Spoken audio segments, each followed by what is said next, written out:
ത്രിയേക ദൈവത്തിന് സ്തുതി. ഇന്നത്തെ ഈ വീഡിയോ എക്സാം എഴുതണമെന്ന് ആഗ്രഹമുണ്ട്, പക്ഷേ എഴുതണോ വേണ്ടയോ എന്ന ഒരു കൺഫ്യൂഷൻ, അതുപോലെ പഠിക്കാൻ ഇതുവരെ സ്റ്റാർട്ട് ചെയ്തിട്ടില്ല എന്ന് പറഞ്ഞ് ആകെ വിഷമിച്ചിരിക്കുന്നവർക്ക് വേണ്ടി മാത്രമുള്ള ഒരു വീഡിയോ ആണ്. നമ്മുടെ എക്സാം നടക്കുന്നത് നവംബർ മാസത്തിലാണ്. ഇന്നാണ് 30th ഓഗസ്റ്റ് എന്ന് പറഞ്ഞാൽ ഇനി നമ്മുടെ കയ്യിൽ 2.5 മാസത്തോളം എക്സാമിന് വേണ്ടി പഠിക്കാനായിട്ടുള്ള സമയമുണ്ട്. നമുക്ക് പഠിക്കാനായി ക്രമീകരിച്ചിരിക്കുന്ന ബുക്ക് വളരെ ചെറിയ ഒരു ബുക്കാണ്. 56 പേജുകൾ മാത്രമുള്ള വളരെ ചെറിയ ഒരു ബുക്ക്. ഇനി നമുക്കത് എങ്ങനെ പഠിക്കാമെന്ന് നോക്കാം. ഒരു ദിവസം മിനിമം ഒരു അരമണിക്കൂർ മാറ്റിവെക്കുക. ഞാൻ പറഞ്ഞു 56 പേജുകൾ മാത്രമുള്ള ഒരു ബുക്കാണ് നമുക്ക് പഠിക്കാനുള്ളത് എന്ന്. ഓരോ ദിവസവും ഒരു പേജ് മാത്രം പഠിച്ചാലും, ഇനി ഒരാൾ സെപ്റ്റംബർ 1 മുതൽ പഠിക്കാൻ ആരംഭിച്ചു എന്ന് വിചാരിക്കുക.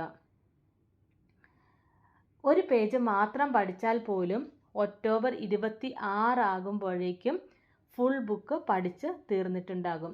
പിന്നെയുമുണ്ട് ഒരു മാസം നമ്മുടെ കയ്യിൽ. അപ്പോൾ നമുക്കത് വീണ്ടും റിവൈസ് ചെയ്ത് നമുക്ക് വീണ്ടും പഠിക്കാനായിട്ട് സാധിക്കും. അതുപോലെ ഇത് പഠിക്കുമ്പോൾ ബൈബിൾ, രൂത്തിൻ്റെ പുസ്തകവും അതുപോലെ എസ്തേറിൻ്റെ പുസ്തകവും നന്നായി വായിച്ച് മനസ്സിലാക്കുക. ഇനി രണ്ട് മനസ്സിൽ നിൽക്കാതെ ഇന്ന് തന്നെ ഒരു തീരുമാനമെടുക്കുക.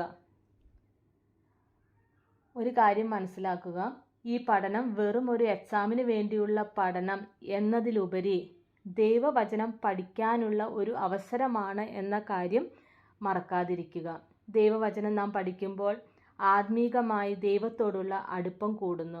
സങ്കീർത്തനക്കാരൻ പറയുന്നത് പോലെ, നിന്റെ വചനം എൻ്റെ കാലിനു ദീപവും എൻ്റെ പാതയ്ക്ക് പ്രകാശവുമാകുന്നു. ദൈവവചനം നമ്മെ വഴികാട്ടുന്ന വെളിച്ചമാണ്. ജീവിതത്തിലെ തീരുമാനങ്ങൾ എടുക്കുന്നതിലും ബുദ്ധിമുട്ടുന്ന അവസരങ്ങളിലും വചനം നമുക്ക് മാർഗനിർദ്ദേശം നൽകും.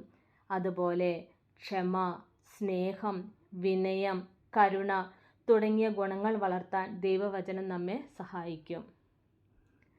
അതുപോലെ തന്നെ എല്ലാ ദിവസവും ഗീതം, പ്രെയർ, മെമ്മറി വേഴ്സസ് 2-3 തവണ വായിക്കുക. അപ്പോൾ അത് നമുക്ക് ഈസി ആയിട്ട് പഠിക്കാനായിട്ട് സാധിക്കും. ഇനി നമ്മിൽ മിക്കവരുടെയും ഒരു പ്രശ്നമാണ് എഴുതാനുള്ള ബുദ്ധിമുട്ട്. അത് മാറ്റാനായിട്ട് എല്ലാ ദിവസവും കുറച്ച് എഴുതുക. ഇനി എന്ത് എഴുതുമെന്നല്ലേ? മെമ്മറി വേഴ്സസ് എഴുതി പഠിക്കാം. അതുപോലെ പഠിച്ച കാര്യങ്ങൾ കാണാതെ എഴുതി നോക്കാം. അത് എഴുതിയിട്ട് അവനവൻ തന്നെ കറക്റ്റ് ചെയ്യുക. അപ്പോൾ നമുക്ക് തന്നെ മനസ്സിലാവും നാം എവിടെയാണ് തെറ്റ് വരുത്തുന്നതെന്ന്. അതുപോലെ അപ്പോൾ എഴുതാനുള്ള ബുദ്ധിമുട്ട് ക്രമേണ മാറുന്നതായിട്ട് നമുക്ക് കാണാൻ സാധിക്കും. എല്ലാവർക്കും നന്നായി പഠിക്കാൻ സാധിക്കട്ടെ എന്ന് പ്രാർത്ഥിക്കുന്നു. ദൈവം നമ്മെ ഏവരെയും അനുഗ്രഹിക്കട്ടെ. Thank you.